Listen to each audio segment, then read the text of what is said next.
Hello, you guys. Welcome back to Lily Reads. So, I have a problem. I made a deal with myself that in 2024, my videos, my reading vlogs would be more of just like me reading what I want to read in a week. There really wouldn't be themes. I would just read what I was in the mood to read, what would go with, the vibe that I am in. And that is really going to come to fruition in this video because I am overwhelmed. I do Book of the Month. Book of the Month is the only book subscription box that I do. I have turned down sponsorships with Book of the Month because I want Book of the Month to remain something I enjoy doing. I try to keep my hobbies as fun as possible for as long as I can keep them fun. And to me, going into Book of the Month every month and picking a book I've never heard of, or when they have books I'm interested in, is just so much fun to me. And so every month I do it. And I think this year, unlike many other years, the Book of the Month selections have been so good. Like so many books that I would pick up on my own or I was already interested in were in the Book of the Month selections. And so I've been getting them. The problem is, when the last time you seen me read a Book of the Month book? When is the last time I showed you guys a TBR and there was a book from Book of the Month in it? It has been a long time. So that means I have collected too many Book of the Month books. Hold up. These are all my unread Book of the Month books for 2024. I have not read any of these. It is so many books. It is so many books. I cannot even hold it. I have hauled all of these for you guys, but I have not read a single one. So we are going to go through all of these books. And yes, we're going to read all of them in this video.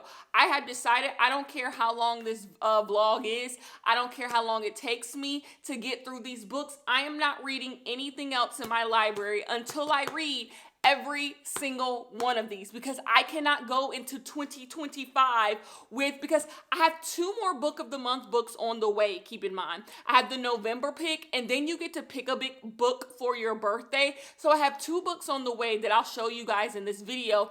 And then I get to pick a book for December. That's 3. And then the Book of the Year. So there's nominations for a Book of the Year.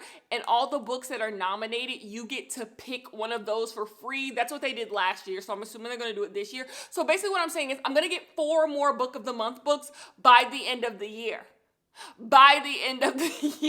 And so I can't go into 2025 with this many Book of the Month books. I would have to stop doing Book of the Month because it's becoming overwhelming. So I'm reading all of these now because I don't want to give up Book of the Month. It brings me so much joy. So I'm just going to have to read all of these in the next, week and a half. I'm giving myself a week and a half to do it all, right? So let's go through them all. First, we have Kristen Hannah, The Woman. This is the book I'm least interested in reading. I read The Four Winds by Kristen Hannah. It was good. It was fine enough. But I just never thought I would read another Kristen Hannah book. And somehow I got my hands on it because there was nothing else I wanted in Book of the Month. I should have skipped it, but now I got it. Now I got to commit to this long book. And so, yeah, we're going to be reading The Women in this video. The next book is a book I could have swore I was going to read in October, but it escaped me. The God of the Woods by Liz Moore. The longer I let this book sit on my bookshelf, the more uninterested I become in this book. I don't even know why. I just become uninterested in this book. So now we are finally going to read it. It's another long one. This week, 2 weeks, week and a half. It's going to be me walking through mud. Because all these won't be good. But yeah, The God of the Woods. I'm finally going to get to that. Next, we have a short one. 5-Star Stranger. I actually think I'm going to start with this book. It's by Kat Tang. I think I'm going to start with this book, and yeah, we're going to read that. One of my most anticipated books of the year is Blue Sisters by Coco Malors. I read Frankenstein and Cleopatra, Cleopatra and Frankenstein by the same author. Enjoyed that book, and I've heard good things about this book. Next, we're going to read Ruthie Thorpe's Margo's Got Money Problems, white woman exhausted type of book. Let's see how this one goes. Then we have another anticipated book of the year, The Husband by Holly Gramazio. Can't wait to read this book. Probably the book I want to read the most in all this. And then a book I haven't heard anything about. It's Real Americans by Rachel Khong. I got my hands on it, so I'm going to read it. Anyways, let's just get on into it. Don't want to keep you long. I have some reading updates for you guys. I have made it almost to the halfway point of 5-Star Stranger by Kat Tang. In this book, we start off following this man. He is at his apartment with his daughter. He's talking to his daughter, and he's really, really frustrated because he has somewhere to be, and his daughter's mom is not home yet. So he's like, when is she going to get here? When is she going to get here? When is she going to get here? Well, the mother gets to the home, and she's just like, I'm sorry, I was running late. My boss is kind of like flirting with me and wants to go out to drinks with me. I don't want to do that, but I need to keep my job, so, I'm playing the game with him. And he's just like, okay, it's fine, but I really gotta go. On the way out the door, the woman slips him $40 and is like, I'm so sorry, here's $40. He takes the $40 and leaves. Us as the readers like, what? Why is she paying you money to be a dad? Well, come to find out, he is not the father of this 10-year-old girl named Lily that he has been watching. He is a paid father. He is being paid to be the father of this girl. Since this girl was 2 years old, so for the past 8 years, he has been getting paid to come hang out with this little girl every single week for the past 8 years. The little girl does not know that this is not actually his dad. They have come up with the whole backstory. And we find out that this guy has an entire business where he gets paid to be strangers for people. He has things that are kind of easy, like going to weddings, going to funerals, just being someone's plus one who doesn't want to be alone or doesn't want people to think they're alone. But he also has more intricate things that he does, like being the father to this girl. Also, like, he's pretending to be the drunk brother of this other girl. Things get he gets quests sometimes. Some people just want to just, be there, and other people give him quests and tasks and all that type of stuff. He has to change the way he looks depending on, what's going on. And we're just following this guy as he's, doing all of his weekly little stranger things that he does. And through that, we're getting to know things about his life, how he got in this situation, his mother, and all of that type of stuff. How do I feel about this book? This book is fine. It's easy to read, but I think I was hoping this book would have more of a plot. This book would have more of like an issue we need to solve, something we need to do. The real plot of this book is this guy who is growing feelings for this family, the 10-year-old and the mother. He's been doing this for so long, and the line between professional and, him actually being a part of this family is starting to get blurred. He's getting older, and he's starting to figure out, like, what does he have left in this life? What is he going to do? He's trying to heal trauma from his childhood and all of that type of stuff. And that's pretty much what this book is about. It's about this guy, dealing with a midlife crisis. And like, it's fine. When it comes to books I've read this year following around cis heterosexual men, this is better than good material to me. I'm enjoying this more than good material. And that says something, but like, is it like a love? I'm not loving it. And it seems like maybe it's one of those books that like got it in book of the month, but also could have kept it right at book of the month. Like, I didn't need to read this book. That's what it's feeling. It's feeling like, I guess I'm saying it's feeling like a 3-star, 3.5 star if I'm being generous. But I am going to work out, eat breakfast, then I'm going to finish this book. And let's hope we are pleasantly surprised. I need to get some food to feed my turtle. And yeah, I just got to do all my morning stuff. But we got to get going on these books because we got a lot of reading to do. So I will talk to you guys when I finish the book. Or actually, maybe I'll like put a little clip in of me.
guys, remember earlier in the day when I was like, this book, which is this book, let me put the dust jacket on.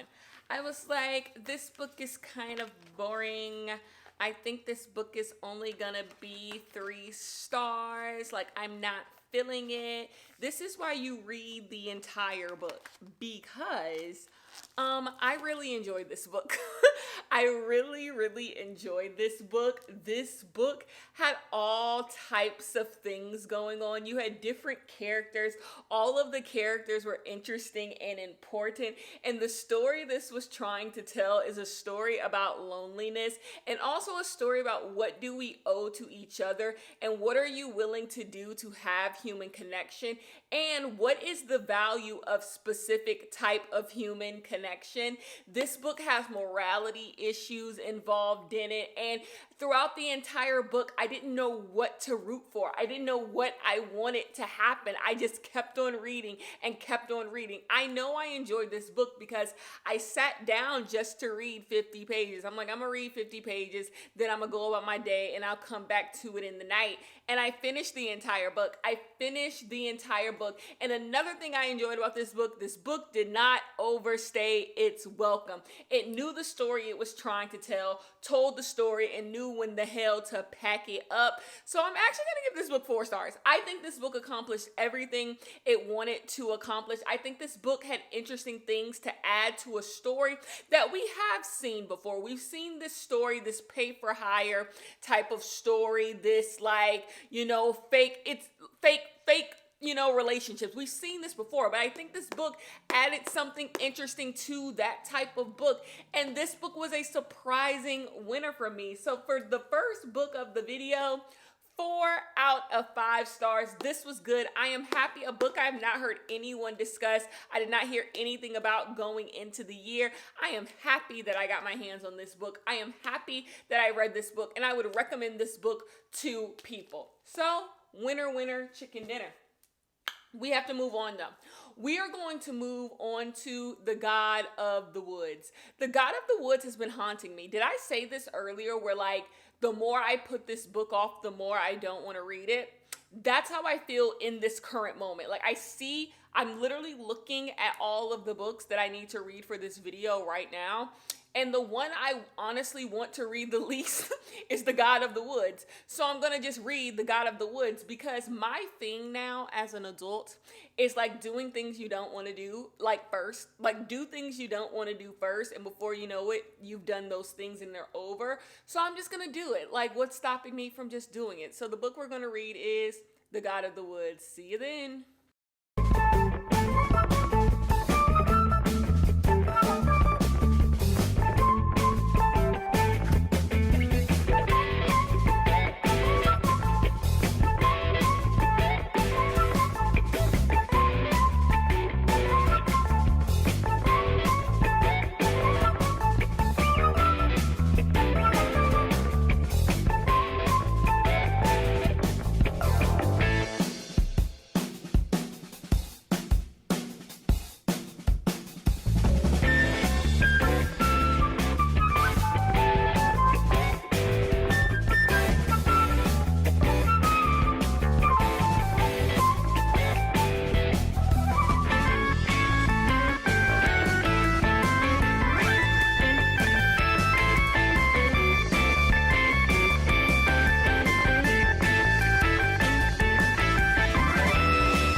Guys, what if I told you it's been like 5 days since the last time I talked to you guys? Would you guys be disappointed? Well, it's the truth. It's been 5 days since I have really been reading. I'm doing board and batten in my house, and that has kind of taken up some of my life. My niece had a birthday party back home, so I went back home for a couple days, and I just haven't been reading. But I did finally get some pages read, and I have read up to page 143 of The God of the Woods. I am officially in part 3. And here is the thing. Even if I was reading, I really don't have much to talk to you guys about. I don't have very many thoughts when it comes to this book thus far. But let me tell you what it's about. So in this book, we are back in 1975, and a girl named Barbara has gone missing. The reason why that is interesting is because her brother Bear, he went missing before that too at this same campground. And so the question is, why are these two people from the same exact family getting snatched up by something? We are following a slew of characters. The first person we get introduced to is Julia. Julia is 23 years old. She is a camp counselor at this place. This is a means to an end for her. She doesn't want to work here forever, but it pays the bills. Then we get introduced to a girl named Tracy. This is Tracy's first time coming to this camp. Her father has just gotten married to a new woman. He don't want her around for the summer, so she is off to camp. She's important because she is Barbara's friend at this camp, and she was the closest person to Barbara while she was at this camp. And then we are being introduced to Alice. Alice is Barbara's mother and also Bear's mother, and she is married to the guy who owns this campground. Did I tell you guys Barbara's family owns this campground? This is a campground that people have been going to for years and years and years. People with money, prestigious families send their kids to this campground. Her family owns it. Alice owns it. She's the mother. And so Barbara going missing is, interesting. Well, we are following two different timelines. We have the 1960 something with Alice. That is when Bear goes missing. We're also following Alice in the current moments because we also skip 2 months into the future after Barbara goes missing. So we really have 3 timelines. We've gone back in the day when Alice gets married, has her son Bear, and she's with her husband. Then we go to the current timeline. It's 1975. Barbara is missing at the camp. That's where we get Julia Mosley. We get Julia Mosley and we get Tracy. Then we go 2 months later, we also get more Julia, we get more Tracy because they knew Barbara, right? And so we're just getting different timelines, different POV as to what's going on. And then I would say the woods as a whole is a character. We keep getting told things from characters, how people get disoriented in these woods. These woods are weird. Oh, also, there's a murderer on the loose. There is a murderer on the loose. This dude broke out from jail. We've gotten his POV as well. We are just a bunch of POVs. A dude has broken out from jail. We don't know exactly what he in jail for, but he has broken out in jail and he is on the loose. And people are talking about him. People at the camp are talking about him being on the loose. So Barbara, Tracy, and them, they talking about this man being on the loose. So 2 kids missing. Who done it? What's going on at this camp? What's going on at the woods? What's up? This book, I think people are calling it a literary mystery. I don't know if I would go that far. To call this a literary mystery. Rebecca McKay's, this is a good, I have a couple questions for you. I have some questions for you. That is a literary mystery. This doesn't really feel all that literary. This just feels like a bunch of POVs and a bunch of characters. I don't think we actually get into the psyche and the reasoning, we really get that deep into these characters. Things are happening to these characters. We're getting these characters' thoughts. But is it literary? I don't know. I think we're using that word a little too loosely with this book because at the root of this just seems like a run-of-the-mill mystery. I can totally see why a lot of people have DNF'd this book. A lot of people have not liked this book. This book is boring. This book is boring, and that's crazy coming from me because as I'm talking about, I have some questions for you. This book is just as long, and it does the exact same thing to some degree. It just does it better. That's the thing. I truly believe there's something literary about this. This book is asking questions about the world, and it's asking questions about the connections we have to one another, how willing we are to believe certain people. It's having questions about the criminal justice system, who falls victim to the criminal justice system. It has questions about femicide. It's doing so many different things in a literary way. This book isn't doing that. I'm sorry. It's just simply not. So I don't necessarily want to call this a literary mystery. I just want to call this a full out mystery. And it's not all that compelling. I'm going to be honest with you. For this book, has a lot going on, and it just doesn't seem like it needs to have a lot going on. Like, I just explained all those POVs and timelines to you, and I haven't even, like, I'm not even a quarter of the way done with this book, you know? So it's like, is all of that necessary? I do not know. There's one POV that is 10 times more interesting than the rest. That's Alice, the mother, because Tracy, Barbara, and Julia's POVs kind of give like young adult slop, young adult mystery slop. Like, it's just not my thing. I don't really gravitate towards young adult mystery. And when books like this, because let's be clear, I have a couple questions for you. I have some questions for you, whatever that book name is. It also is dealing with kids. Like, the girl who gets killed in that book is a child too. And it happened at a boarding school. But I think it being told through the eyes of an adult, you're able to get more complex and interesting conversations, and you're able to look at these child characters in a more complex way. Tracy, Julia, and Barbara are just not that interesting because they're young adult characters, and this book is trying to make them interesting, but you're gonna have to show me that they're interesting. And I'm also not getting that. I will say I am 100% hooked on who the whodunit is. This book also gets a little woo-woo at times when it comes to the woods and like what the woods is doing to people. I hope we don't go down that route. I really, really, like, that is not my thing at all.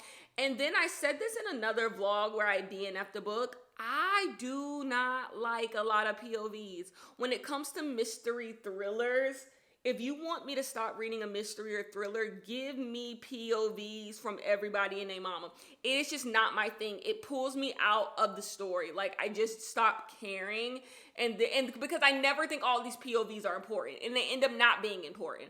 And so I don't know, you guys, about this one. I'm gonna finish it because I want to know who did it. But like, if we all didn't love this cover, well, we all had picked this book. This is just that book. Every year, I think there is a book that is just shoved down everybody's throat. And that was this book. This book is being shoved down everybody in their mama throat. It's, I think, nominated for Barnes & Noble Book of the Year. But it's just like, what's it giving? What's it giving? I just don't think it's as smart as it thinks it is. It's not as interesting as it should be. And it's too damn long. But I'm still going to finish it. I'm going to finish it. And the thing is, I was kind of expecting this. I just think maybe if I hadn't read, I have some questions for you, I would be a little bit more impressed by this. But I'm simply not. And the thing is, I can like books like this. This isn't even as good as In My Dreams I Hold a Knife. And I don't even love In My Dreams I Hold a Knife. This isn't as interesting as It Girl by Ruth Ware. All of these books dealing with a group of kids who end up in a situation. Oh, another thing I don't like, missing people. You guys know I hate books about missing people. Either make them dead or make them alive. But that little thing in the middle where folks be missing, I don't like missing people. I do not. It is so rare for me to like missing people. Do not like it, do not like it. So now we have 2 missing kids. I really hate missing kids. Missing kids is one of my least favorite mystery devices. I hate it. Is it a device or is it a trope, child? I don't even know. But I hate missing kids. I hate missing kids. So I'm just gonna go ahead and finish it before I talk to you guys next. Ain't even no point in like me meeting back up. Hopefully I come back not giving this the 3 stars that it's probably gonna end up getting. We'll see. Anyway, I'll talk to you guys later. Peace. Hello, you guys. I have officially finished The God in the Woods. It did, in fact, take me like 4 days to finish this book. And streets are saying this is a literary mystery. And if the word literary is synonymous with boring, then sure. Then sure, that is what this book is. I am going to give this book 3 stars because, like, I finished it. Okay, got it, good. I don't think in good faith I could lower it to a 2. But, like, this is one of those books maxing out at almost 500 pages. I don't think the juice was worth the squeeze. Like, I don't think after reading 500 pages, I got 500 pages worth of entertainment. And I think the biggest issue with this book is that this book needs a constant narrator. And the constant narrator could have been this detective character that comes far too late in the book. That could have been our constant, but that person doesn't come until, you're almost halfway done with the book. And like, they kind of make the story better. They ground the story. There's a direction that the story is going in. And before that moment, this book feels aimless. This book just feels like you're jumping from person to person, thing to thing for no reason. And I'm gonna be honest with you, I don't think all of it is all that intentional or necessary. This honestly feels like the first draft of a book. This feels like the first draft of a book, maybe the second draft. And it needs to be cleaner. It needs to be tighter. Everything isn't necessary. This book did have one goop that did, gag me. It did gag me. One goop that did gag me. But that was pretty much it. And I know what this book was trying to be. It was trying to be one of those hardy, lengthy, girthy mystery books that focus on a group of people and how all of their lives have reached a certain destination. But I don't think we need all of these POVs. And another thing, a lot of this stuff seems silly. A lot of the evidence just seems like conjecture. It just isn't all that interesting of a book. I think that's its biggest crime. I think the structure is bad. I think the book has a narrator issue. I think the way this book is chosen to be told is not good. The structure isn't all that good. Like the back and forth in times isn't done well. Like everything this book is doing, I just don't think that it is fully doing all that well. And so I can 100% see why this book really isn't, jiving with a lot of people. This book actually should be a book for me. You guys know I love me a good mystery, a good chunky mystery where we get into the lives of people, but that just isn't, this isn't done well. This simply is not done well, and I don't see why anyone who isn't making content would stick out these entire 500 pages. I can't even in good faith tell you it's worth sticking out the 500 pages because it's not. Because it's not. And I just think this could be done better. I'm still skeptical on if this is literary. This just seems like a long mystery. This just seems like a long mystery book. I don't know if I want to put literary on it. And that's simply because I feel like in a literary mystery, you kind of have to get into the ins and out of society and the depths of the character. You kind of get in the mind of characters and why they do what they do and what that says about bigger societal things and bigger issues in life.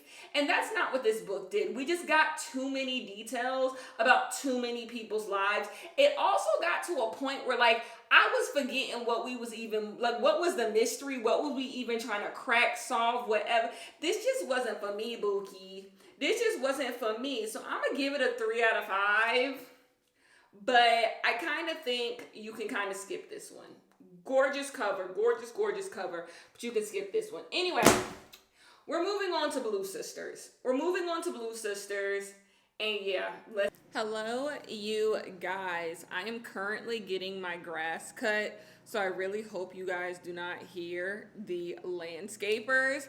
But I am coming to give initial thoughts on Blue Sisters by Coco Mellors. I was off and on and when I should come and give updates because I'm actually well more than halfway done with this book. I have made it to page 200, and in this book we are following 4 sisters. They grew up on the Upper West Side of Manhattan, and we are following these sisters as they go into their 30s. They're all about to reach their 30s. One of them isn't quite 30 yet. The rest of them are in their 30s, and they all have branched out. One of them lives in California. Another one is in Europe. like traveling, being a model. The other one lives in London, and they all do different jobs. You have one named Bonnie. She is a wrestler. She is into boxing. You have the oldest one named Avery. She is a recovering drug addict, and she is a lawyer. She lives in London with her wife. And then you have Lucky, who is the youngest, and she is a model, a very successful model. And then you have the last sister. What is the last sister doing? The last sister's name is Nikki, and she is dead. She has died. When the book starts, we don't know how she died, but we know that she will never make it to the age of 30, and she is dead. We pick up in the book when it is a year after her death, and all of the sisters are grieving this her death in different ways, and we're just picking back up on them in their life. This is called Blue Sisters because their last name is Blue, and they all kind of get this call to action when their mother sends an email and says that she is going to be selling the 2-bedroom apartment that they grew up in. So if you want to go say your final goodbyes, if you want to go clean up, if you want to go empty out some of Nikki's things, like, go do it now. And that gets all the sisters kind of talking to one another again and seeing where all of them are at. Okay. That's what's going on in this book. How do I feel about this book? Something about this book isn't quite the gut punch that I think this author thinks it is. Like, there's moments of this book that are interesting. There are moments of this book where I do feel like I'm getting into the weeds with this family and how they all interact and how they're growing up with an alcoholic father and a detached mother has really affected them into childhood. There are moments where I'm getting this sisterly vibe of how they all are connected and how they all need each other. But most of the time, something about this book feels phony. That is the best way I can describe it. Something about this book feels fake. Like, I feel like everything is just like manufactured. Like, even these sisters, all of these sisters don't feel real. Like, Bonnie being a boxer and Lucky being a model and Avery being a rich lawyer who was on heroin just a decade ago. Like, everything just feels manufactured. These don't feel like three sisters. It just feels like made up people in a made up book in a made up scenario. Another thing that doesn't really feel real is the connection that these sisters have together. Like I said, at times I feel this deep, like, they grew up together, this deep relationship that they have. But other times it feels like this book just wants me to think their relationship is deep, but I haven't been given any moments as to why they are connected to each other. Sometimes this book feels a little self-indulgent. Sometimes this book thinks it's saying things that are profound, but it's really not. And I come from a big family. I actually have 3 other sisters. So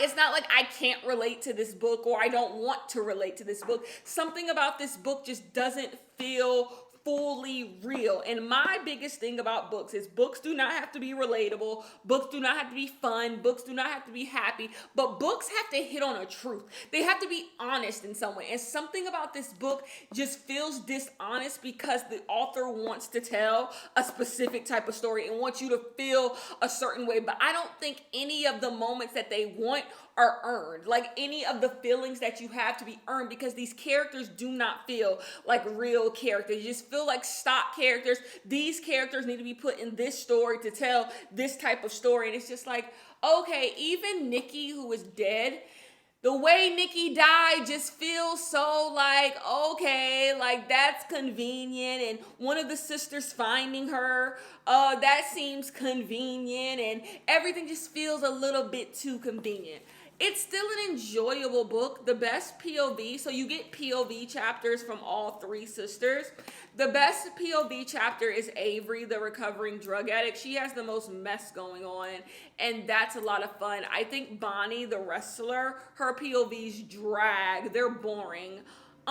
It's just not all coming together, I think, for just like a fully great story for me. But there are other times where I think when this book dives into subtlety, I think that's when this book is at its best, when it's subtle. For example, Lucky, the model, she was going to give her sister her phone, and her sister was like, "What's your password?" And it was the dead sister's password. Or even the model, once again, she was calling her, someone was like trying to like holla at her on the street, and so she tried to pretend like she was making a call, and so she called her sister, and she ended up leaving a voicemail on her dead sister's phone.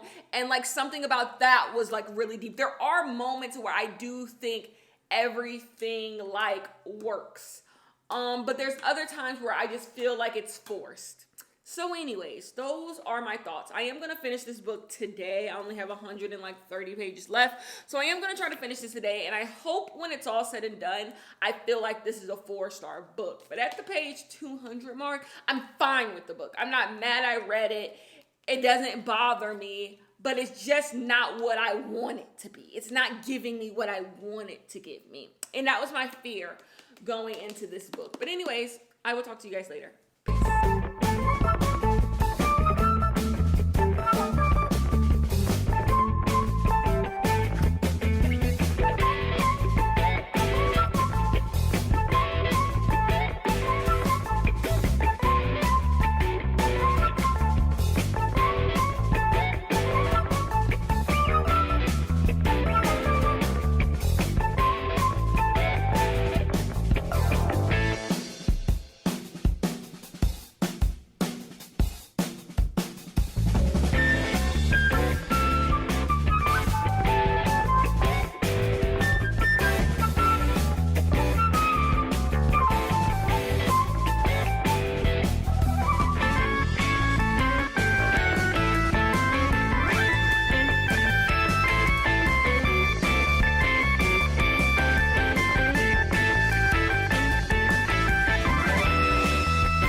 Last night, as you guys may or may not have seen, I don't know how I'm going to edit this video together, I finished reading Blue Sisters by Coco Mellers, and I do think I'm hotter on this book than I was when I gave you my initial thoughts on this book. This book, our sisters all come back together, they all start dealing with their issues. And, you know, I enjoyed it. I enjoyed certain elements of this book. When the sisters are all together, I enjoyed that. When the sisters are dealing with the relationship they have with their parents, I enjoyed that. We got a little bit deeper into, like, their relationship with Nikki and how Nikki affected all of them while she was living, and how her death affected all of them after she died. And I enjoyed that as well. I'm hotter on this book than I was. And you want to know something else I enjoyed about this book? I think nowadays in literary fiction, the way that books are told are kind of abstract. You know, books are told in very interesting ways, and like the narrative structures are interesting. The way books end seem to always be interesting. That is not this book. This book gives you an epilogue, and I know that sounds crazy, but I feel like recently in literary fiction in the past, like 10 years, like telling a story and then telling you what happened to the characters 10 years later is not something that usually happens anymore. A lot of books are left open-ended, you know, the journey is the destination type of thing. That wasn't this book, and I kind of appreciated it. There was kind of like a breath of fresh air of just being told this story, hey, these are where the ladies are, and moving on with life. Like, I kind of enjoyed something going back to what like books used to be. There was a return to form there that I really enjoyed and wasn't really expecting going into this type of book. This book is very straightforward in a way that I don't feel like we really get in literary fiction nowadays. That's not a good thing or a bad thing. I kind of like, you know, the ambiguous type of books now and then, or books that's kind of just left off where they're left off. But I enjoyed this being not that. I will say that. So I think altogether, I'm honestly going to give this book 3.75. I'm not comfortable giving it 4 stars. Like I said, I've given too many books 4 stars that I do not think are actually 4-star books. I think the Five Star Stranger was a 4-star book for me. I did not enjoy this book as much as I enjoyed Five Star Stranger, but I do think that this book had higher highs than 4-star Stranger, 5-star Stranger, but also lower lows. So yeah, I think I'm gonna give this book 3.75. And so, The God in the Woods is still the worst book we've read in this video thus far. So anyways, we're done with this. I'm happy I read that. Coco Mellors, I think, is going to be one of those authors where, like, usually I'm going to give them 3.75, 4 stars. And then one day, she's going to write a book that I just, like, really, really gravitate towards. Like, if this book was about the exploration of these sisters with their mother, oh, I would have ate it up. I would have ate it up. You guys know I love a mother-daughter story, a toxic mother-daughter story. Give it to me. Anyways, we are going to move on to another book I ain't all that interested in reading, but I think I'm actually probably going to enjoy. It is Kristen Hanna's The Woman. Why am I not excited for this?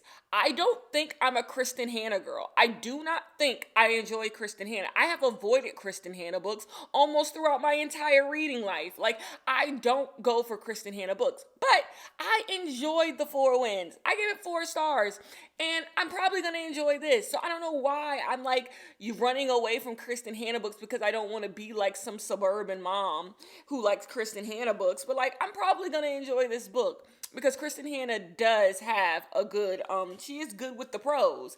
So this is the next book we are going to read. It is a lengthy one, which is fine because it can't be as long as The God in the Woods, is it? They're about the same. They're about literally exactly the same. So yeah, get it done with, get it over with, and then we'll move on to another book, a shorter book after this book. So yeah, The Women.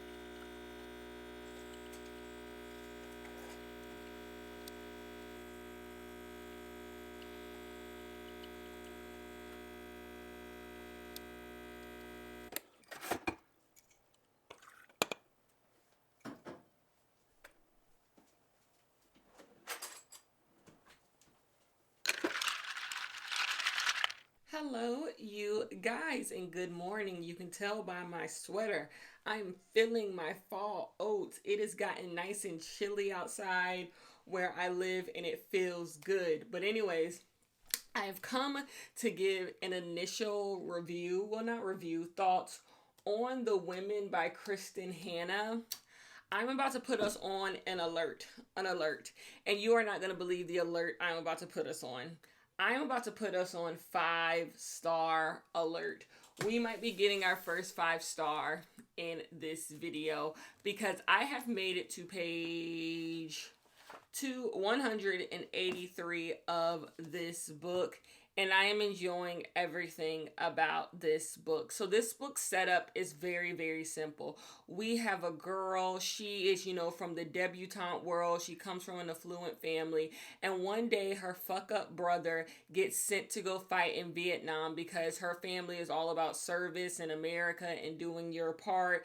And so he gets sent off to Vietnam to fight in the Vietnam War. Well, one day she gets a knock on the door, and that knock on the door tells her that her brother is dead. He has died. He was shot out of the sky in Vietnam. And so the problem with that is because she wanted to, she didn't want to just be what people expect of the women around her. She volunteered for service, and they already were going to send her to Vietnam to be a nurse, but she was going to go there just to be by her brother. Well, her brother is dead now. So what is she going to do? Well, her ass is still getting shipped off to Nam. So she basically goes to Vietnam and starts being a nurse in Vietnam, and she quickly realizes that they have been told a lie about the Vietnam War. Things are not going as well for the American side as the paper would have you believe, and now she is stuck in the middle of the jungle fighting for her life. That is the setup for this book. You guys, why do I keep forgetting I love war stories? Leave the discourse at the door, baby. I love fictional war stories. I love fictional war story movies, and I love war story books. And every single year there's always a war story book that I give 5 stars. Last year it was In Memoriam. And why did I forget that this is my time? Like, of course I was going to like this book.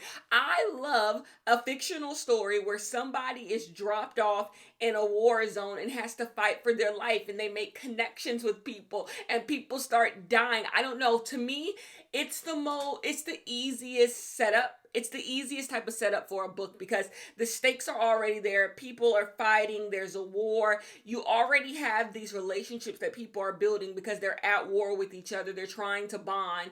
And then you just get to follow them through it. It's built in excitement. It's built in plot. And that is this book. This book is not trying to do anything out of the box. Of course, in true Kristen Hanna fashion, she's done her research. That's the thing about Kristen Hanna. When she does these historical fiction, she does her research on them. And this is not done as well as like In Memoriam, which like really got into it, really was going for the, emotional type of relationship. That's not what this book is doing. This book is more on a larger scale. It's not casting so specific a net that In Memoriam was, but like this is working for me fully. And I gotta give Kristen Hanna credit. The reason why Kristen Hanna books are popular is because Kristen Hanna is a good writer. Like, I get it. Kristen Hanna, mom fiction. Kristen Hanna knows how to write books where the characters pop off the page. You're able to visualize what is going on. And that's not something I can say for every writer that is popular. Kristen Hanna is a good writer.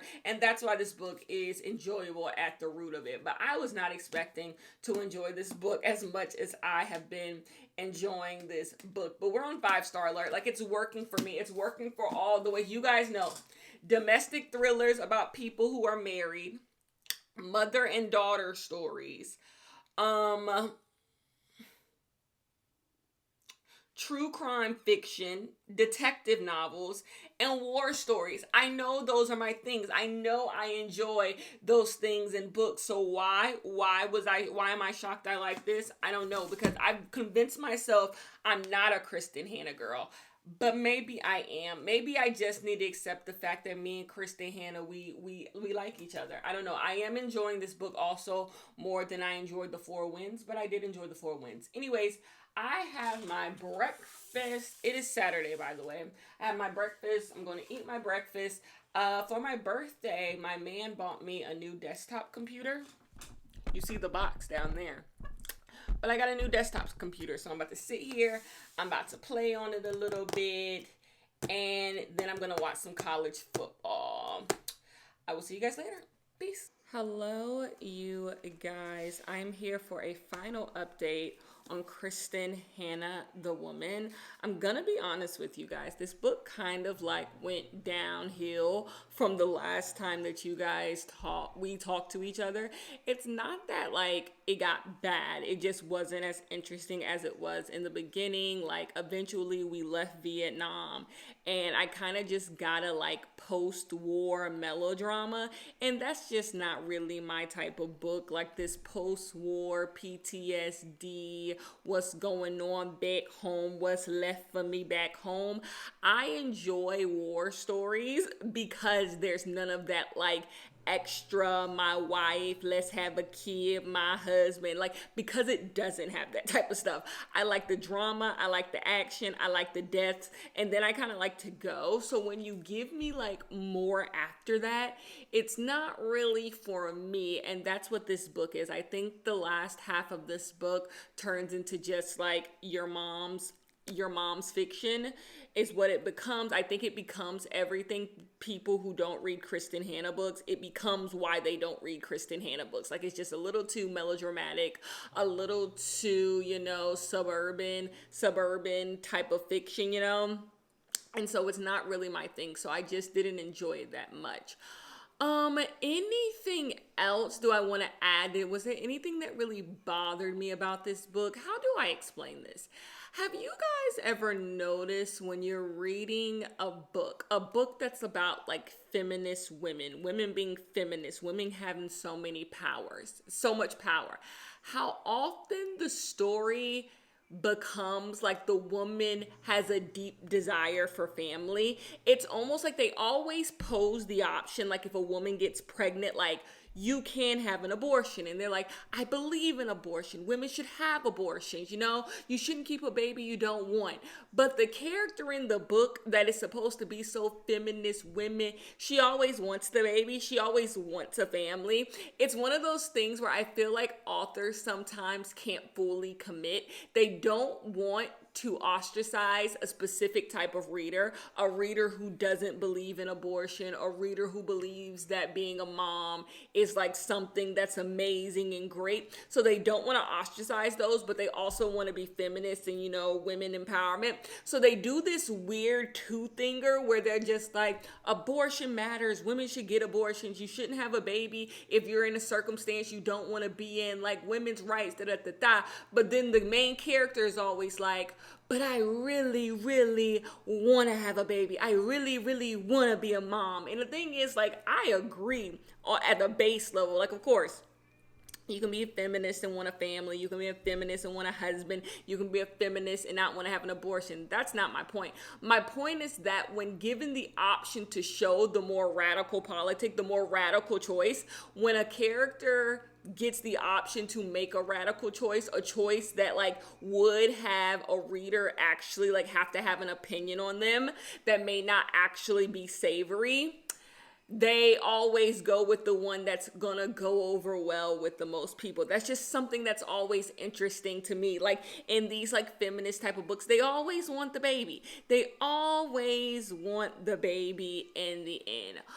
There's an ending to this book that's really predictable, and you're waiting the entire book for that ending to happen. So that's a thing that happens, and it's right on the nose. I'm gonna be honest with you. I actually think I enjoyed The Four Winds. Is that the name of that book? The Four Winds, more than I enjoyed this book altogether. Like I told you, that last half really wasn't for me. Like I said, didn't get boring, but it was like a 3-star book. The last half was like a 3-star book. Beginning of the book, 5-star. Also, we got a little bit of magical Negro-ness going on with a character named Barbara. She's a little bit of a magical Negro, nothing glaring to just be, but it was getting into magical Negro territory. Anyways, I am going to give this book 3.5 stars, which means, is every book in this video going to get 3 stars?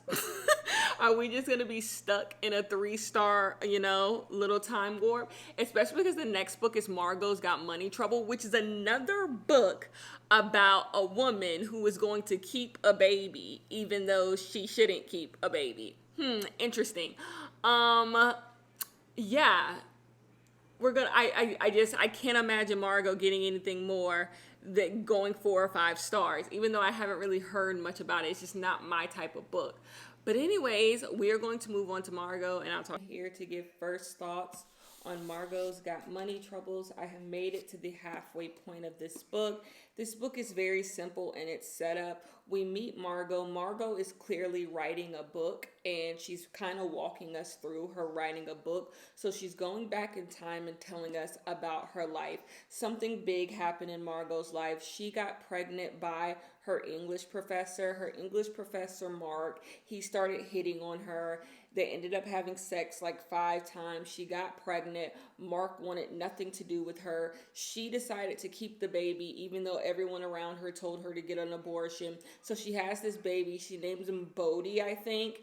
And this story is about how she kind of made her way as a mother. This is called Margo's Got Money Troubles because quickly Margo realized she's going to need some money. She tries to get some money out of her baby daddy. The baby daddy's mama gives her $15,000, sets up a trust for the son, but then it's like, we want nothing to do with you. She didn't realize at the time. She knows now as an older person while she's writing this that $15,000 is not a lot of money. She should have got more money out of the family. But the $15,000 is going to go quick, so she has to figure out something else. And that is how Margo gets into sex work. She starts a career as a sex worker on OnlyFans, and that's kind of where I am in the story. She has a father that really wasn't in her life growing up, but he is back in the picture, and he is living with her because he is back in town, and her roommates moved out because they didn't want to live with a baby, and so she had an extra room and she needed somebody to fill it. So the dad moved in with her. So she lives with the dad. The dad is being helpful. Her mother is living this sham. Her mother is pretending to be this like saved Christian woman so she can get this guy who was like head of a church to marry her. So the mother is not really okay with what she's doing on OnlyFans. And that's kind of this story. And Margo's trying to come up with this big elaborate scheme to get more people to subscribe to her OnlyFans. Because so far her OnlyFans is doing well, but she's trying to take it to the next level. You guys, I don't know how to feel about this one. I am going to off bat say I do not find this story compelling. I did at the beginning when we're dealing with Margo, the English professor. I need to take care of my kid. I found it compelling, but now the story is moving into like feminist girl boss territory. That is just not my speed. I just simply do not care. When it comes to books that have a very flat feminist, motto or statement it's trying to make, that does nothing for me. Because like, you don't have to convince me that women should be able to be sex workers. You don't have to convince me that women should make whatever choices they want for their bodies. Their baby daddy shouldn't be deadbeats. Like, you don't have to convince me that women should be able to girl boss. Like, I already agree with those things. So when you have these like basic feminist ideas, it's just not for me. I'm not the audience for that, because my feminist ideas are radical. Like, if you really want to blow me away, you're going to have to say some stuff. So I'm just not fully into that. Also, the father is a wrestler. Like, he's in the wrestling world, and that takes up a lot of this book, and I do not care. I don't find any of the characters interesting. I actually find Margo to be quite annoying. I will say in the beginning, this book did make you kind of question your own beliefs and values. I found myself constantly calling Margo an idiot. Like, Margo, you stupid. Margo, you're an idiot. And I think that's a fun like way to look at a book. Like, things questioning your beliefs and your values, and you're like, trying to give this young girl grace and stuff. I found myself interacting with the book, which is good. But I haven't done that in like 100 pages. And I just don't think this one is for me, friends. I do think it's for someone. This is nominated in the Goodreads Choice Award, so it must be having a pretty solid rating with people. It's in Book of the Month, so I know a lot of people have probably read it. This one just isn't, I think, a Kenya book at all. I don't find the writing to be all that good. I don't find it to be all that clever, even though I know the writer, Ruthie Thorpe, is trying to do that. I don't know. I just need it. I need it slicker. I need it quicker. I need the dialogue to be better. And I need the stuff, the introspection to actually kind of be deep. And that's not what this book is. So I am going to finish this book. We're not on DNF alert or anything, but like, so far, this would probably be the worst book I've read in this video, going into the halfway point. I think I liked The Women, I liked Blue Sisters, and The Stranger's book. I liked all of those better at the halfway point. I do think I like this one better than The God of the Woods at the halfway point. But when you think about it though, I didn't love Blue Sisters at the halfway point or Five Star Stranger at the halfway point. Definitely not The God of the Woods. So The Woman is the only one that like captivated me from the beginning. So this could still end up 3.75. We just have to see how it goes. I just think this story just went in a direction that wasn't a direction for me. I don't need to read girl boss sex worker type of stuff, because it's just like, girl, go ahead with your bad self. Like, I don't care. Like, it's just not something that you have to convince me of or put me into the, the world of, because I'm all for it, whatever. Anyways, I'm going to finish this and I'll talk to you guys later. Peace. Taking out that DNA turned you into a regular baby. Should watch Splice, bro. Hello, you guys. I have finished Margo's Got Money Troubles, and something about this book is so weird. Out of all the books I read this year, this might be one of the hardest books for me to come and give a final review about. And I don't mean that in a good way. So I'm going to start by what 100% works with this book. I try my best not to really read books about people who are on social media because I'm on social media and it doesn't do anything to me. But whenever I do find myself reading books on social media where somebody is a content creator, wants to be a content creator, or they're just talking about content creation, it's always so like off the mark. Like that's just not how social media works. That's not how social media fame works. This is one of the rare books that gets it fully right. Almost like surprisingly, shockingly, weirdly right. The way this book talks about gaming, the algorithms, how TikTok works, how OnlyFans works, building up sponsorship, the math that this book is doing that goes into building audiences on social media, for someone who has made a career, a full-time career for the past 6 years of being on social media, it was kind of blown away by how accurate this was with that. So that is what I'm going to give this book. This book also really shows how hard it is to be a single mother, how the system makes it really hard to be a single mother. And, you know, you're going to run into all types of roadblocks, how CPS is the feds, all of that type of stuff. Really good. This idea, like, in order to keep your children, you have to have so much money, but people judge single mothers on how they make their money. All of that is good. Well, obviously I agree with that stuff. So that stuff doesn't have a big effect on me because I already knew that. The weird thing about this book is that this book is trying not to be like judgmental or preachy or have any real hard convictions about the decisions that women makes, that it ends up having convictions about the decisions women make, and not in a good way. It actually isn't a bad. This book is kind of strangely misogynistic. Our main character has a deadbeat dad who's an addict, and she constantly just keeps making excuses for him. She keeps making excuses for him. She keeps wanting to have a relationship with him. She moves him into her apartment. She still wants him at the apartment. It's like, yeah, you know, he was a terrible father to you. He was terrible to your mother, but you know, he's here now. And it's just like, that's weird. And then our main character has a baby with her English professor. He's 37 years old. She's 19. He's a predator.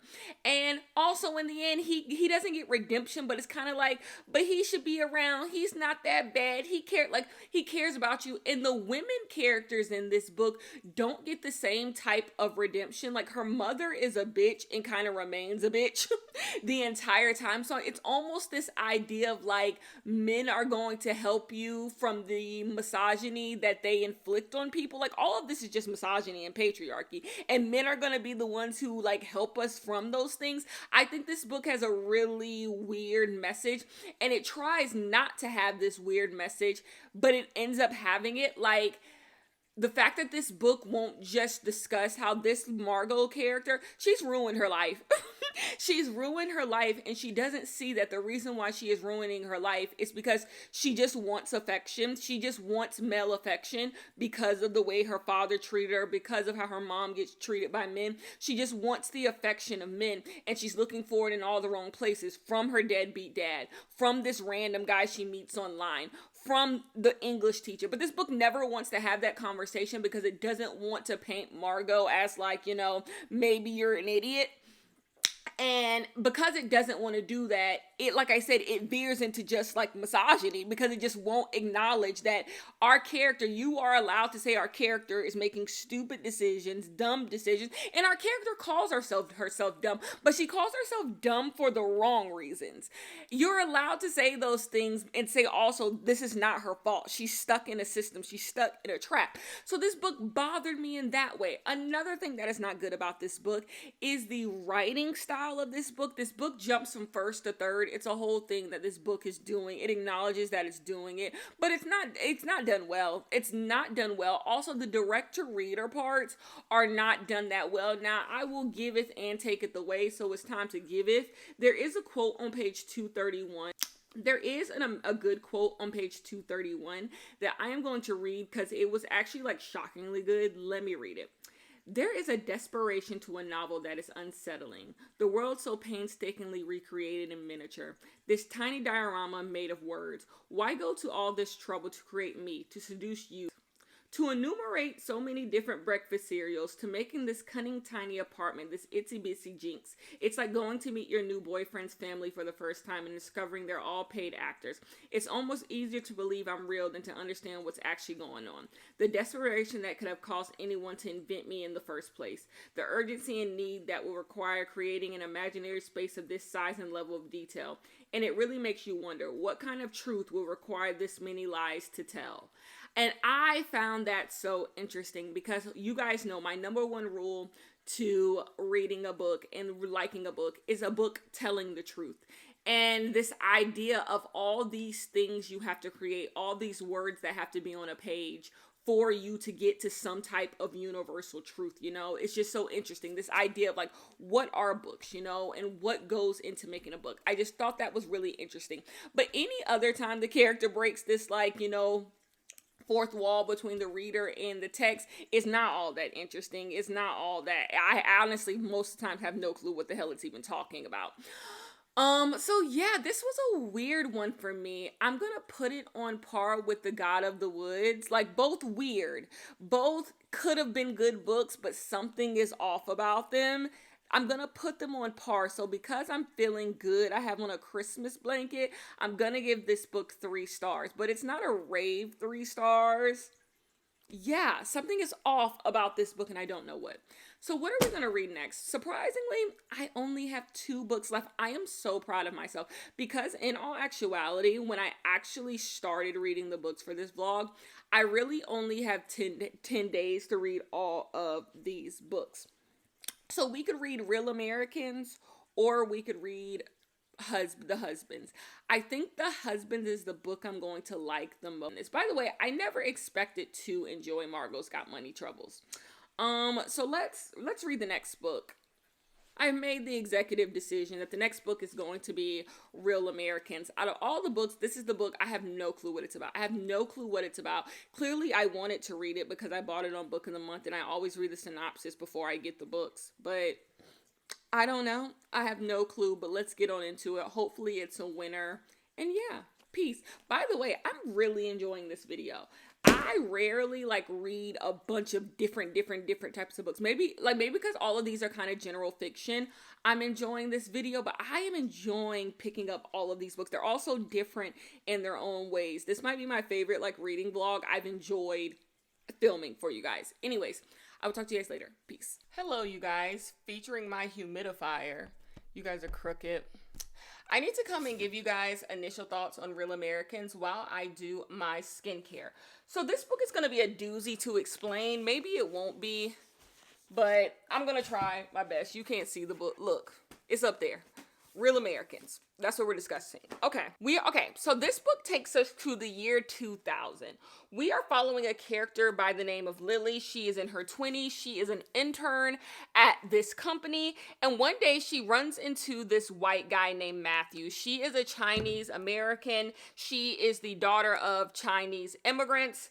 And one day she runs into this white guy named Matthew. They hit it off. They start a relationship. But she quickly realizes that something is strange about this relationship. She is Chinese. Her parents intentionally didn't teach her how to speak Chinese. And she notices that a lot of the Asian women around her also have white husbands. And she's starting to just question, does she fit in this world? She's questioning if she is just trying to assimilate into culture, trying to assimilate into what being an American is.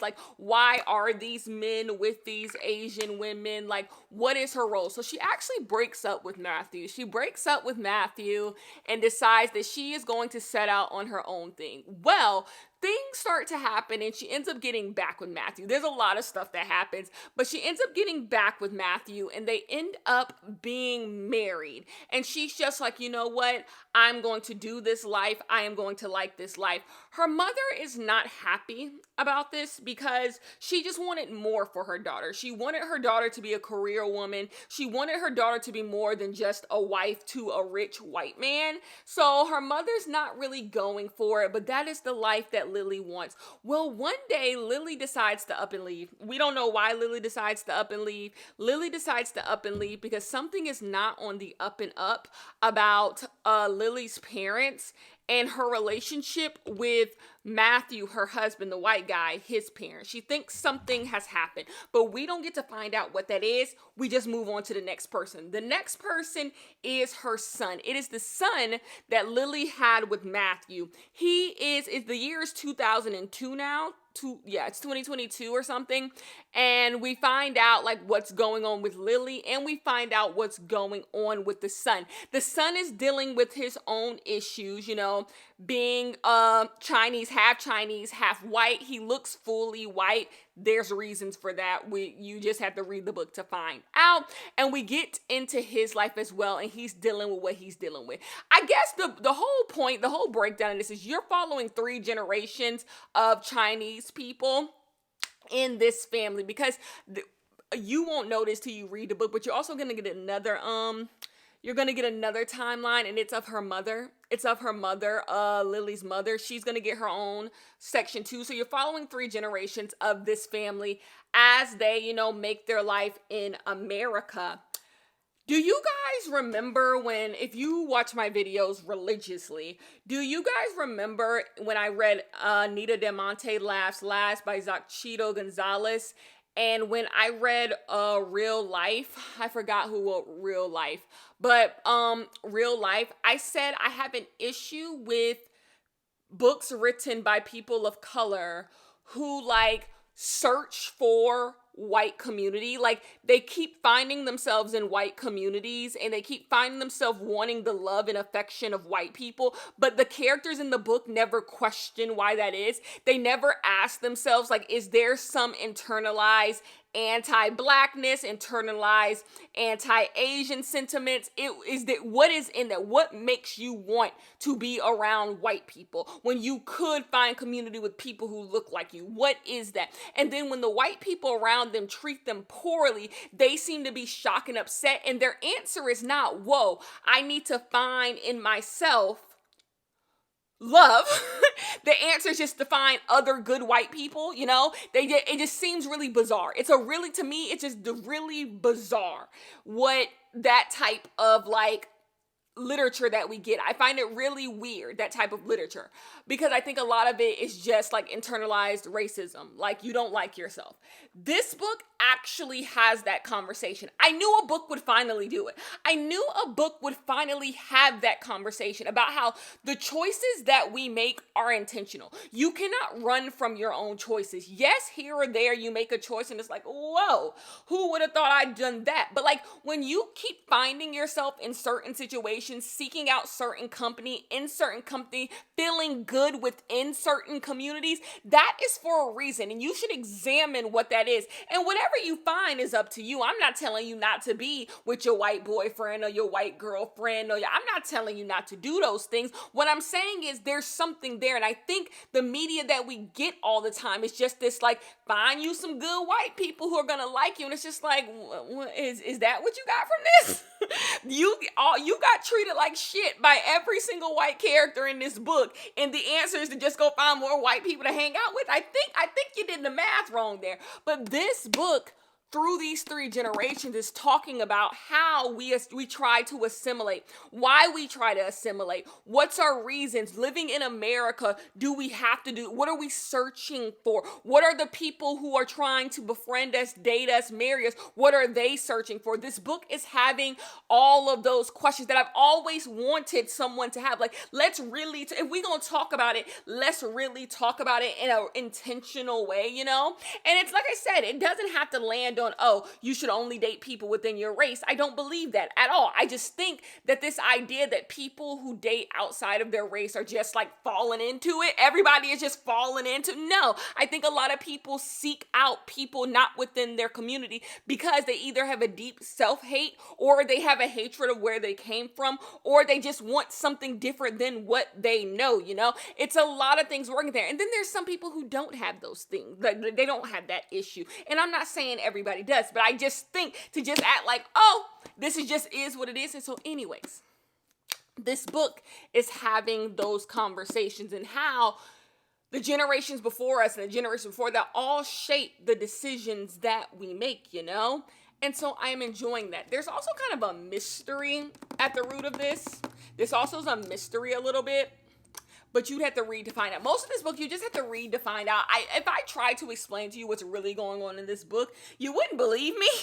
You wouldn't believe me. It's actually kind of bizarre, but I'm enjoying this book, and I did not expect to enjoy this book. This book is making me ask myself questions, and like I said, if I've been very critical in the past of certain type of literature and the way they have conversations about relationships between people of color and white people, I think this book is actually doing it really, really well. And it's more intentional and it's more purposeful.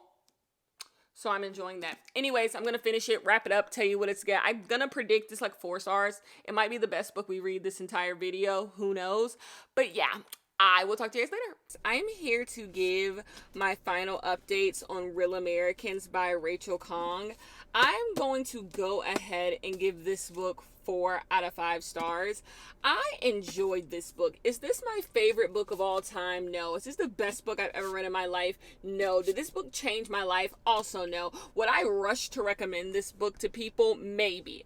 I think that this book accomplished something that I rarely see accomplished. Talk about race in America and how we assimilate to a white supremacist culture in an interesting, nuanced way. And it also had interesting narrative elements that I thought were really, really good, switching between these generations of people, and then also having this interesting plot line about science and eugenics and all of that. I just think it did something really clever, and like I said, it took a topic that I think a lot of people write about. It seems like if you're a person of color, you kind of have to write about this type of stuff, and it did it in a more interesting way. It really interrogated why we make the decisions we make and what comes of those decisions. And so I enjoyed this book.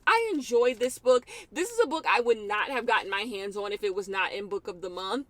And I think the cover actually does this a disservice. Not because I think the cover is bad. I think we've seen covers like this before, and this book is unlike the books that have the same cover as this. Because what this really is just about this Asian American family and the decisions and choices they make trying to assimilate into the white society that they have found themselves in. So yeah, I'm gonna give this 4 stars, which means thus far, this is the best book I've read in this video. Who would have goddamn thought? 5-star Stranger and Real Americans are the 2 best books I've read in this video so far, which is absolutely insane because they're the 2 books I thought I was going to like the least. Who would have thought? Who would have thought? But overall, I don't think we're doing that bad. I like the women well enough. Margo's got money troubles. And what other book did we read? Oh, The God of the Woods. I didn't like that book either. Okay, so we've had some duds. Blue Sisters wasn't a dud. 5-star Stranger, this book, and The Women. We've had 4 winners. 2 duds. I don't think that's that bad. I don't think that's that bad. For this to be all of the books I've gotten in Book of the Month. Yeah, also, Rachel Khong is quite beautiful.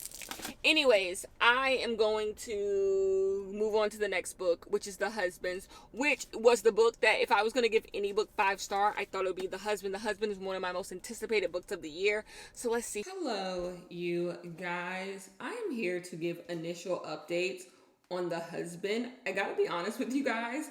I'm actually almost done with this book, because I didn't want to come on here and be negative, you guys. I am going to be honest with you. The first 100 pages of this book were so boring to me. Like, so boring, like excruciating. And if this book wasn't in this vlog, and I've already made it this far and read every single book, and if this wasn't one of my most anticipated books of the year, I would have totally DNF'd it. So if I got this from the library, or if it was just a book I pulled from my bookshelf, I would have DNF'd this book. I did not enjoy the first 100 pages, and I was like, I cannot come to this vlog and give negative thoughts on this book. I have bigged this book up so much. I think personally, and to you guys, I'm like, I just can't come up here and say I hate this book.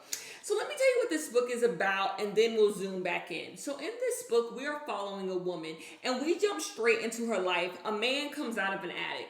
A man comes out of an attic. It is not her ex. It is no one that she knows. He just says he's her husband. And she's just like, what? So they get to hanging out all together, and he goes back up into the attic and he disappears. Then another man comes down. The next man that comes down, I believe, she kind of has beef with, like they have a bad relationship. So she's like, no, I don't want to be married to you. So she sends him back up the attic, and another husband comes down. And so the story keeps going. Her attic opens and husbands keep coming down. She doesn't know why this is happening. She does not know where these men are coming from. But this book is just following her as she has to live with all these husbands that keep coming down from the attic. And that is pretty much how this book goes. I know more now because I'm literally almost done with the book. I don't like books like this. I'm going to put up 3 books that you guys know I had an issue with. Wrong Place, Wrong Time, Owner Out of Order, and The 7-Year Slip.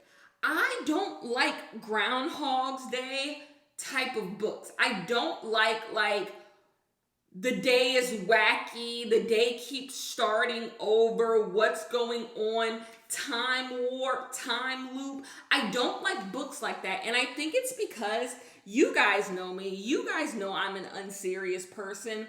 But when it comes to the media I like to consume, so whether it be books, TV shows, even content, I don't really like unserious.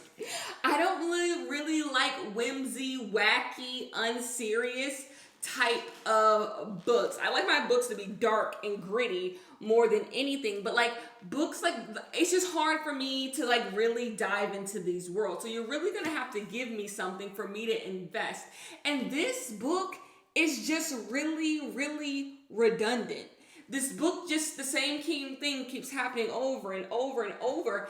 And it's not funny, it's not clever, the writing isn't spectacular. So it's like, what exactly am I supposed to, what is supposed to be intriguing about the first 100 pages of this book, except for the anomaly like husbands keep coming out of the attic? Spoiler alert, we're on page 200 and something, and I still don't know why husbands are coming out of the attic. I still don't know what's the point of this. Like, what is the reason for all of this? And I guess the thing is, maybe books don't have to have a reason. There's no plot. That's the thing, what I'm trying to say. The plot is that husbands are coming out of her attic, and that is it. But once you get to the 150 page mark, the book can end.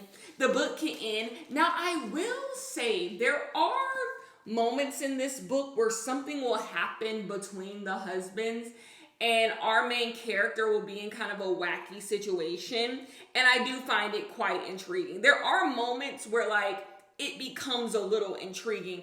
I'm not going to spoil the book, but something particularly happens, which I would say is kind of a shifting point in the book.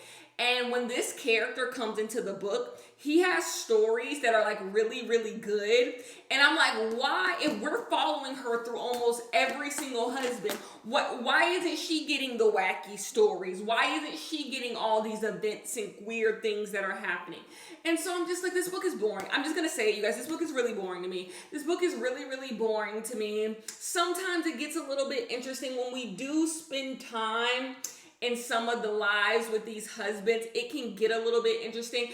I do like it when this book focused specifically on like her relationship with the husbands, like the sex life and the job. I do enjoy getting into that, you know, like how all of this works sometimes. But like that rarely happens. Most of the time we're just told about a husband in a sentence or a paragraph, next husband, next husband, next husband. And then in the background she has like a plot going, like a story kind of going on. Most of it's in her head. Like I don't feel like she's trying to solve what's going on. I don't like this book. I'm being honest. I don't like this book. I did enjoy the next 150 pages more than I enjoyed the first 100 pages. It did pick up because it got to the point where like I was dreading picking this up. This vlog should have been out to y'all. I'm literally going out of town tomorrow, and this book was not supposed to go out of town with me. So I'm hoping I can finish it tonight because I have book club this weekend. and I would like to read the book club book out of town, not this book, but I thought I was gonna fly through this book, and it takes a lot for me to get through this. So this is not my favorite book of the year. This was a 5-star book, and maybe I was just wrong about what I like. Like I said, I never liked books like this. So I just thought maybe this book would be deeper, better. I don't know. I'm gonna finish it and then wrap this video up. Oh my God, peace. Hello, you guys. I am here to wrap this video up. We read 7 books in this video. That is the most books I have ever read in a reading vlog, but I just wanted to get through all of my book of the month books because I had to have a reason to keep doing book of the month because I genuinely enjoy it. But if I'm not reading the books, why am I wasting my money? So I am happy that I have read every single book that I have gotten in book of the month thus far. Like, there's not a single book on my bookshelf that is a book of the month book that I ordered myself that I have not read. There are no new ones except for the fact that, y'all, why did I get another box? Why did my November box come as I was filming this video? So we'll get into that quickly. But first, I have to give my final thoughts on The Husbands. Yeah, no, this book was not good to me. This book was just honestly kind of boring to me. It kind of spiraled out of control. There was nothing to really ground the book. It wasn't funny as like I think it thought it was. I just did not like this book. This is actually my second least favorite book in this video. I'm going to go ahead and give it like 2.75 stars, maybe 3. I'll give it 3 stars because it was fine. Like I never wanted to like stop reading the book after I got past the first 100 pages, but I just didn't love it. So yeah, this is my second least favorite book, which is so shocking. Will it be in my worst books of the year? I don't know. It'll definitely make its way in disappointing books of the year. So second least favorite, The Husbands, didn't work for me. The next book that I really thought at some point I was going to give 5 stars was The Woman by Kristen Hanna. I 100% believe this book is loved by people. It's just the type of book that a lot of people would love.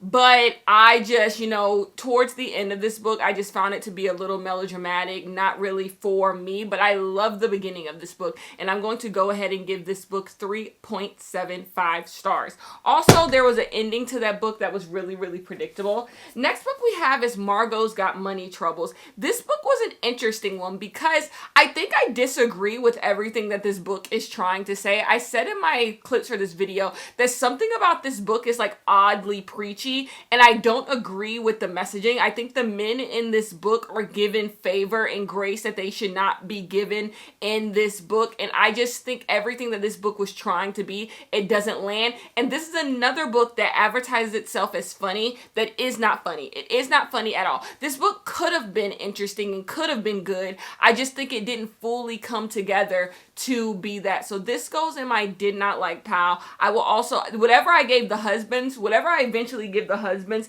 is what I'm going to give this book as well. They feel the same to me.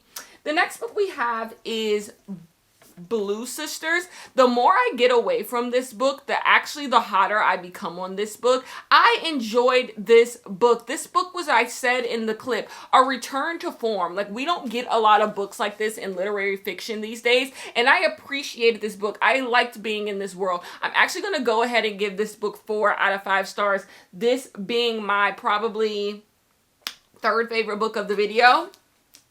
The next book we have is The God of the Woods. This would probably be my least favorite book of the video, but kind of on par with The Husbands and Margo's Got Money Trouble. I put all of those books exactly the same. I don't regret reading them, but like, I thought there was going to be more there. This is a mystery book. It's a long, chunky mystery book, which I can enjoy. It's actually my favorite way to consume mystery books, but I just think this book kind of feels like young adult slop most of the time, and none of it feels like a fluid story going on. You would get information and that information would be false, and then you move on to the next character, and the book just feels choppy and choppy and choppy. I said in the clip, this feels like a first, second draft, and it really, really does. I didn't find the characters all that interesting, so I'm going to go ahead and once again give this book 3 stars. So The Husbands, Margo's Got Money Troubles, and The God of the Woods, all 3 stars. I could see somebody liking them. They're just not for me. The next book we have, which might be my favorite book of the video, video is 5-Star Stranger. I gave this book 4 out of 5 stars, shockingly. Like, shockingly, I really, really enjoyed this book. You should get your hands on it. It's simple, it's to the point, it's short, doesn't overstay its welcome, but it works. And then the last book is Real Americans by Rachel Khong. Went into this not knowing what this book was going to be about, but I left appreciating this book. I think this book takes something we've seen before and does something interesting with it. It talks about how people of color, you know, assimilate into white society, why we do that, why we pick the partners we pick. It talks about eugenics, and it's just it was a really good book. 4 out of 5 stars. So those are my book of the month books all read. But unfortunately for myself, I'm happy, but like not. I have more book of the month books. I have more book of the month books because I got some November picks. It was my birthday in October, and the cool thing about book of the month is that you get a book on your birthday. You get a book on your birthday. So I actually have 2 books in here now. I can't get rid of them. Like, book of the month is just always, there's always books. So the first book I got was the November pick. It is by Jean Besser and Shauna Festi. It is called Dirty Diana. Tell me if you've read it or if you're gonna read it, if you heard about it. It's a short one. I believe it's literary fiction. This is what I got my hands on. I guess this is the synopsis that spoke to me the most, but I'm going to be honest with you. The reason why I really picked the book is because if I picked the book, I got to pick my birthday book, and I could do an add-on. And guess what was in book of the month? I totally forgot this was ever a book of the month selection. Leanne Morty. You guys know this is one of my most anticipated books of the year. I got my hand on Here One Moment by Leanne Morty. This is what I really, really wanted. So for my birthday, I got this from book of the month. And then this is my November pick. I am so excited to read both of these books. I will not get to them until next year. We're at the end of the year now. You kind of already know what you're going to read and what you're not going to read. So I won't be reading these books this year, but I'm happy I got my hands on these. More books to put on the bookshelves. And then I got a pre-order. A pre-order came in. I think it's a romance book. You guys know I don't really read romance unless it's for the Lily Reads book club at this point. But I'm always curious to see what's going on. So 2 years ago, I read the book Fake It Till You Bake It. Is that the name of the book? Yeah, Fake It Till You Bake It. And now there's another book by this author. I don't know if it's in the same series, but it's here. I kind of think it's weird this book got such a late release. It seems summerish. So for it to be coming out towards Christmas is crazy to me. But it's called A Legend in the Baking. Look, a nice little black romance book. Ooh, I want to read this now. Look how cute this is. Look how cute. But I got this on pre-order. So that is another book I got my hands on. And that's all the books that I purchased this since in this whole span, this week and a half. This is all the books that I got my hands on. Book of the month and a pre-order. I haven't really done any in-person book shopping. I'm hoping Black Friday there's some sales I can hit up because there are books I want. There's a lot of books that I want, but I'm trying to see if there's a sale. Anyways, that is the end of this video. Finally, I will see you guys in the next one. Peace.